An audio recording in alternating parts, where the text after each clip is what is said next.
On today's video, we take a look at some reserve list cards that you should be keeping your eye on.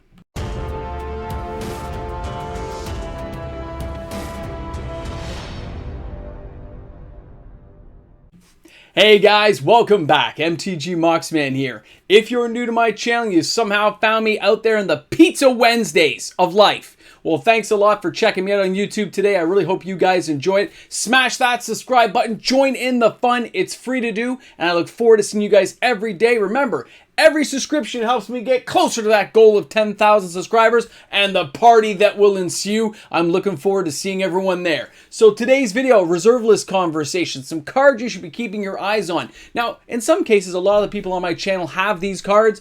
Other people don't. Some people are new to the collectible market of reserve list cards and Magic. I'm here to help you get through it, even though this is purely an entertainment channel and I have no affiliation with any type of brokerage or investing, or I have no idea. I just hoard Magic cards, really, okay? It's my opinion, and that's it. It's entertainment. Maybe I have some stats to back it up. All right, guys, let's take a look here. So, number one, Singing Tree from Arabian Nights. This is an oldie and a barky one at that, okay? You're looking at a 4 casting cost, 0/3 tree that can turn a creature into, like, 0 attacking. It's kind of nice. I always thought it should be a tree ant. I don't know what it is, or tree folk they call it nowadays, whatever you want to call it. But at $280 in Canada, $300 in the US, and €290 euro. I'm getting better at drawing this. For those who are over there, I'm sorry, I'm getting better at this. €290. The sales are steady. Even at a card of this age, the very first expansion of Magic's history, this is a card to watch, not just by the people trying to get an Arabian Nights collection, but by those who are just trying to get the card. It is a decent card on its own. I wish it was a 0/4, but a 0/3 for back in the day was pretty good. And the fact it can just tap with no other things needed to turn something into a 0 attacker, that's kind of cool. Now our next card today is going to be a oldie but a goodie we mentioned on this channel when it was $55 a card. And that is going to be Storm World from Legends. Amazing card. 1 to cast. 1. Enchant World. Does damage. Awesome. Picture this in certain red decks. Put it as a fun card for your commander and just blow people away and go, oh, because they've never seen this card before. It is a fun card to have around. Now look, at $125 Canadian, it's not as cheap as it used to be. I can admit that. All right. $89 in the US, and you've got €119. I understand. But the sales are strong for a reason. It's a decent card with a low casting cost. And it's Legends. Cool. Reserve list. Even better. And it actually has an effect that does something. Wow. We're like hitting this one right out of the ballpark, right? This is why this card is selling well, and that's why people want Storm World. It'll continue to sell. If you want a cheaper copy, hit up the Italian Legends ones. They're like $50 still. Grab one of those, and those will be near mint. So it's something to keep an eye on. It's a very decent card. The price is not bad, by the way. The price is going up, yes, but it's because it's so desirable. So number 3 here we're taking a look is going to be Planar Gait. I've always enjoyed this card. I only have 1 copy of it myself. But it's kind of cool because it can just less casting costs. It's just nice. If you get it out, everything else is cheaper to cast, right? And there's ways of just rooting through for the exact artifact you need.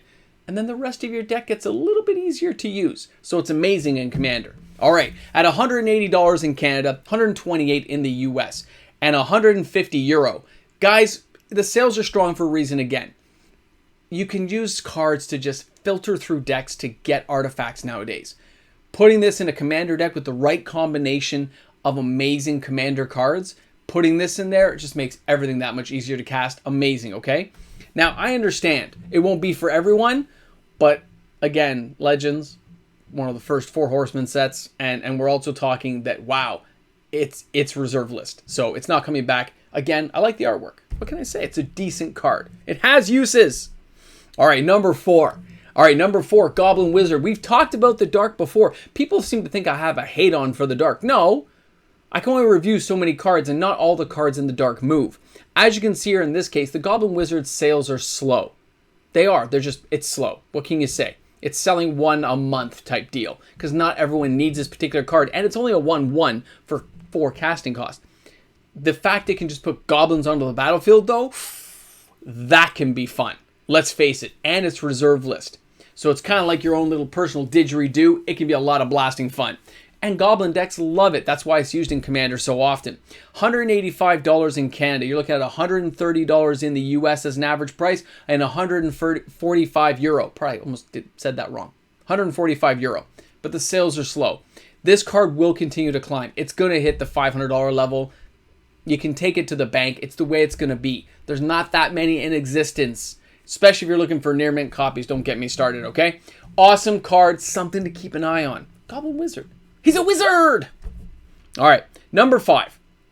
Now, this one hasn't been here for a while, but the sales have been insane. I noticed it, I tracked it and said, yep, Mana Vortex is back. Again, we're in the dark. We're in the original sets here. $85. By the way, I mentioned this one was like $20 card on my channel. It's kind of crazy. $85 in Canada, $49 in the US. Nice. Oh, I'm sorry, guys. $68 in euro. Sorry, 68 euros. That's expensive. I feel bad. Like, it shouldn't be that much, but the sales are so strong. Now, you can get a cheaper version again in the Italian if you just want to have a play copy. But let's face it, it's a decent card again. Blowing up lands is always a fun thing to do. Yeah, you got to take turns at it, but if you're the one always getting ahead on land, you're going to nuke somebody's mana supply, and that can be fun. For the person who's doing the nuking anyway. Good card. Something to keep an eye on. I would definitely buy a copy if you don't have one yet. Number 6. Number 6, we're going to Ice Age, Halls of Mist. Look how cheap this card is still. Cumulative upkeep of 1, I get it. But no creature can attack if it attacked during its controller's last turn. You can build whole decks dedicated to stopping creatures from attacking, to stopping physical damage from spells, creatures, so the only way to win is like milling people out. You can build decks around it, and people do. Halls of Mist is one of those cards. It just messes people up, and it's so cheap. Very strong sales in the last 90 days. $4 in euro. Sorry, I keep saying this, guys. I'm so sorry. €4. I'm getting better. $4.50 in the US. $9 Canadian will get you a fairly good copy of this. This is a decent card that has lots of uses, and it will rise. That's the thing about reserve list cards. They do tend to go up, so you're going to want to keep a track on some of these. If you don't have one, pick up at least one copy so you have it. That we don't have to worry in case you do, if you're not an investor and you just want a copy of it, get it for a deck for some point. Get it now before it hits $20, $30 and you go, oh, I should have listened. I should have bought it. $9 is nothing. All right, guys. Earthlink, another kind of funny one. The sales have been going up on this card, and it's a very cheap card. Okay. Now, Earthlink, yeah, you got to pay 2 each turn, right, to keep this kind of bad boy in play, but it's fairly decent. Okay, in the right type of deck. Let me zoom in on this one for you and just read the text exactly for you, okay? So, Earthlink says, whenever a creature card is put into a graveyard from play, that player sacrifices a land. Ignore this effect if that player controls no lands. If you're playing a non-creature deck and you have this in your deck and you blow up their creatures, you're blowing up their land, and then you have other things that blow up their land, you see where I'm going with this? That's why the sales are strong. It's starting to creep up in price. It's still very affordable right now. There are sales multiple daily right now, so keep an eye on this card. It's one to watch, and it is going up. People are looking for funny ways to mess with you in Commander. I like this card. All right, number 8. Number 8 today is going to be Hot Springs. Now, the funny thing is the sales on this are slow. It really dropped off late May, early June. But up to that point, it had very strong sales, which means a lot of people were probably buying this card up. Hot Springs is one of those unique cards. It's 0 to tap. What I like about it is it's an enchantment, that's fine. It's something people aren't going to worry about, but it can be fun. 1 green, 1 other. And you can prevent a damage to a player or a creature by tapping the land that this is attached to. That's fun. You put 4 of these in the right type of deck, you can have a blast.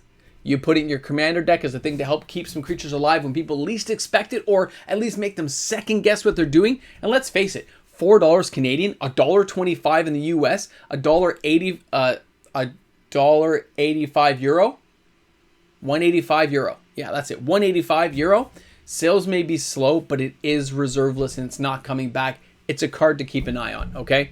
I think it'll have future uses could be there. If you don't have any, maybe pick up a play set for like $10 and call it a day. All right, Jester's Mask. I remember this being a $2 card.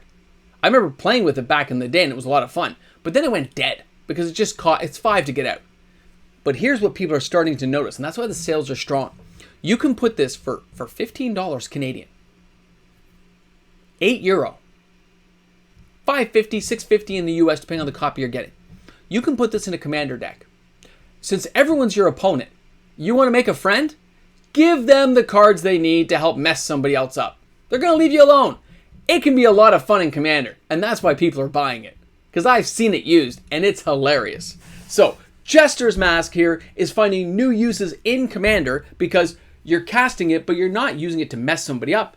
You can, especially if somebody's really crippling, but if you use it to help someone and give them the exact hand they need, that can be a lot of fun. So keep that in mind. Or there are ways like jacking their hands full and then messing with them with the Jester's Mask. Great card.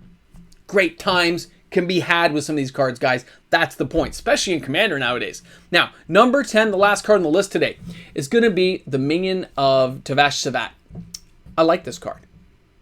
It's not great, but I like it. I like the artwork. I like the feel of it. It's kind of creepy. It reminds me back in the day. 7 casting cost for 4/4 is ridiculous by today's standard. But tapping to give a creature +3 is kind of cool. Right? +3 -2 is kind of cool. You're killing 2/2 creatures, or you're pumping some creature to an insane level. I like that. Now, $5 Canadian, cheap. $2 US, cheap. €2, very cheap. Sales are super slow. This is a card to take advantage of if you can figure out ways of breaking it and using it in other decks.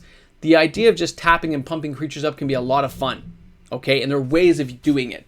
It is a 2 upkeep to keep this thing in play, but that shouldn't stop people who are dedicating to black from using it. So enjoy. So guys, that's my list today. I hope you guys enjoyed it. Let me know what you guys think in the comments section. Hit me up, give a thumbs up, join the channel, have some fun. Looking forward to it, guys. Have another great day. I'll see you tomorrow. Tavashava. Hey guys, big shout out to all my patrons out there. Thank you so much, guys. I believe there might be a patron slot open if you guys take a look. If you're one of the people hoping for a patron slot, I think one of the lower ones is open right now. So good luck to you all. Have a great one. So, I was about to throw this in one of my bins. I thought it was leftover cards. Well, it is leftover cards. But, I usually don't look. Because this isn't where I usually keep this stuff. But I guess I've been so busy with everything going on. This here is all my Modern Horizons 2 cards. I just left them sitting there. These are like the foil ones and stuff. What was I thinking?